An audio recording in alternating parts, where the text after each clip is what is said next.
તો આ તરફ અમદાવાદ એરપોર્ટથી મુસાફર સોના સાથે ઝડપાયો। મુસાફર પાસેથી 96 લાખના ગોલ્ડ બાર મળી આવ્યા છે। દુબઈથી સ્પાઇસ જેટની ફ્લાઇટમાં મુસાફર આવ્યો। પેસેન્જરે 2 ગોલ્ડ બાર બેગેજમાં કન્સીલ કરીને છુપાવ્યા હતા।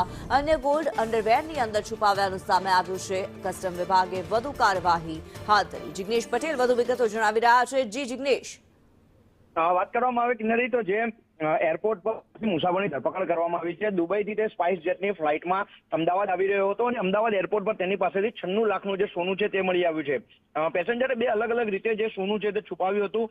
સૌ પ્રથમ તેને ગોલ્ડ બારને ફોર્મમાં લઈ અને જે કન્સીલ કરેલું સોનું હતું તે મળી આવ્યું છે। તો અન્ય કેટલુંક સોનું તેને અંડરવેરની અંદર જે કાપડની વચ્ચે છુપાવેલું હતું તે સોનું મળી આવ્યું છે। કસ્ટમ વિભાગે જે સોનું છે તે કબજે કરી અને મુસાફર વિરુદ્ધ જે કલમો હેઠળ ગુનો દાખલ કરી અને વધુ તપાસ શરૂ કરી છે।